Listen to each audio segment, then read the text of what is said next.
118 Malaysians, 50 Filipinos rescued from human traffickers in Cambodia, according to the latest Human Trafficking Rescue Operations report. Authorities have rescued more than 100 Malaysians and 50 Filipinos who were lured to Cambodia and held as prisoners. Out of 148 Malaysians reported missing, 118 have been rescued from human traffickers, while 30 remain missing. According to Malaysia's foreign minister, 24 citizens were sent back home on Friday, and 29 others remain in immigration centers in Phnom Penh and Sihanoukville in Cambodia. Ministry of Foreign Affairs of Malaysia, Saifuddin Abdullah, said that 65 citizens had previously been brought home. Others await the completion of investigations and paperwork processing. The victims, who were mostly young people, were lured by traffickers who promised them jobs with high wages, when in reality they were exploited and held as prisoners. Saifuddin did not provide further details on the victims. What is most important is that they are coming back to Malaysia today safe and sound. We do not want to go into details. Saifuddin reportedly said, "There is no guarantee we can stop it, job scams, but we will try our level best." On Thursday, the Department of Foreign Affairs in the Philippines reported that 50 Filipinos who were recruited to work illegally in Cambodia also were rescued and returned home. The victims were lured through online scamming and catfishing between January and September this year, according to reports. The DFA said they have coordinated with the Philippine Overseas Employment Administration, right, and Overseas Workers Welfare Administration to suspend direct hire applications for the businesses processing sector in Cambodia to stop the illegal recruitment of Filipinos. The embassy and the DFA have issued warnings to Filipinos not to accept online job offers that promise a large paycheck, but with unverified companies and vague employment details, the DFA said in a statement. Last month, Taiwan's government reported 333 of its citizens were also lured to Cambodia by crime groups who guaranteed tech jobs. In the first half of this year, Vietnamese and Cambodian authorities rescued 250 people who were held as prisoners at production facilities and casinos. Vitet Montabhorn, the UN Special Rapporteur on Human Rights in Cambodia, said human trafficking operations in Cambodia have targeted individuals from various Southeast Asian countries, including Thailand, Philippines, Malaysia, Taiwan, Indonesia, and Vietnam.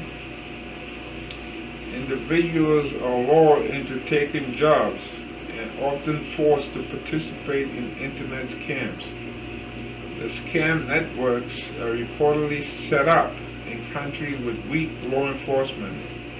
Vitat said Cambodia must implement stronger countermeasures as well as receive better international cooperation. Well, I've been to Cambodia, and if you've been to Cambodia like I've been, and you've seen Cambodia, you have to ask yourself, why would anybody, really believe this stuff?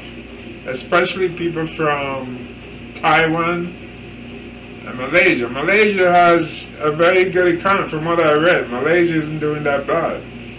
Besides the corruption and the former prime minister and his wife who stole like millions of dollars worth, and stuff. They had Rolex watches and all kind of stuff, and he was convicted recently and sent to prison. Other than that, Malaysia is not really a poor country. If anything, it may be corruption over there, but it's not really a poor country at all. You see? And it sits right above Singapore. And we know Singapore is very well off. And Singapore used to be one time, I guess, part of Malaysia. At the time, at least during pre-World War II, when it was called Malay, when the British had it as a colony.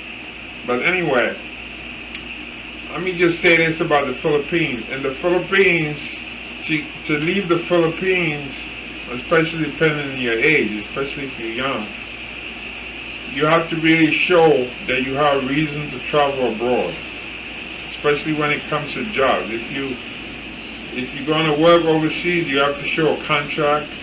You have to go to the same government agency called the POEA, which is the Philippines Overseas Employment Agency. You have to show that contract. I know somebody who had a problem. She was working for, she was working for someone who worked in, I think he worked at the embassy, I think from Kuwait, I believe. He was a diplomat in Moscow in Russia. And she worked there for a few years.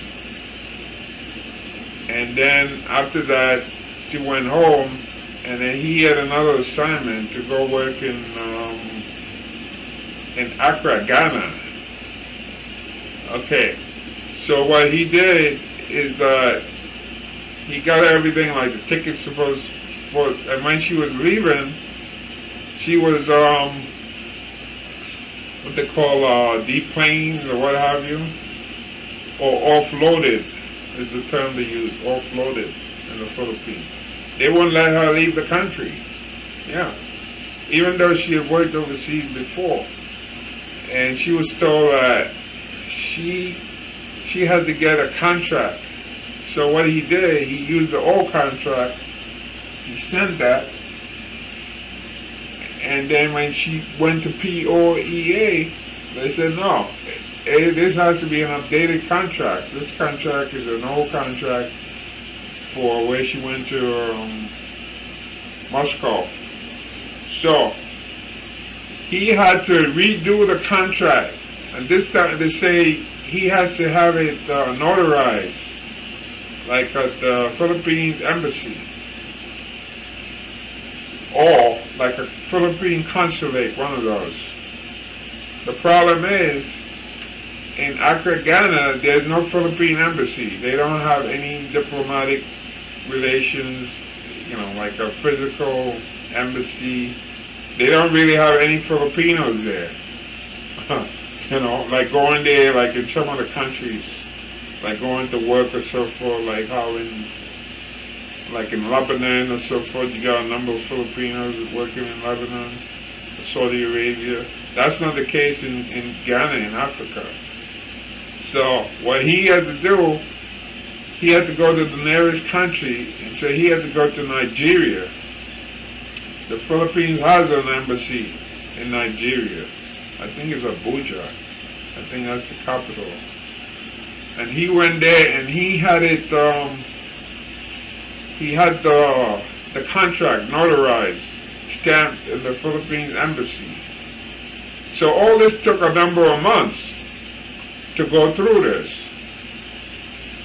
So the reason I'm saying this is because it's not that easy for somebody, going to work in a foreign country, leaving the Philippines. It's not that easy. So when you read this story here, you wonder how these people manage to get a contract and then end up being prisoners in Cambodia. You see? And this is why I'm telling this story. What happened to that lady?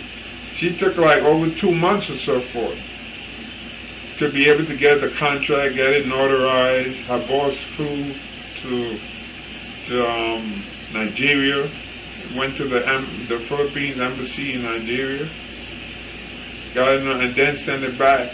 And then she has to get like I think she has to do one of those physical, medical, and so forth, so she's okay. So it's a lot of stuff, you see. Now, of course, the way to get around this is if in the Philippines the government can set up with private sector employers to create more jobs, so Filipinos don't have this problem to go out there and go to countries like that and then end up being prisoner. That's not a nice word at all. Prisoner means you're being detained, and it could mean you could end up being forced to work in the sex industry or what have you. And in Cambodia, when I was there, like in CM Rep, I walked down the street and you have these guys on the tricycle, which is the motorized motorcycle with attached and with a cab light, and they always asking me if I need a ride. I like to walk. I don't really like to go around unless I have business to do. But the point is that a lot of there's a high rate of unemployment there. It's very hard for these people to really make a living. So if it's very hard for people born in Cambodia to make a living, why do you think somebody leaving like the Philippines or Malaysia is going to do better? Remember, Malaysia is a country that hires maids. They hire maids from Burma, I believe the Philippines. Yeah, you read some of the stories that goes on there. Malaysia has some well-off people.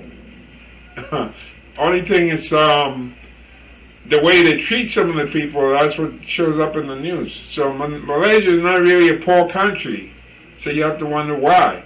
And also Taiwan. Taiwan is not a poor country.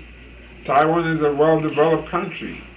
But yet, the people, some of these people ended up going from Taiwan to Cambodia because they were promised jobs, I believe, in IT. Well, you know what? Most of the jobs in IT, you don't really have to travel to, because with IT, you can stay in your country and you can work from a computer, like a digital nomad.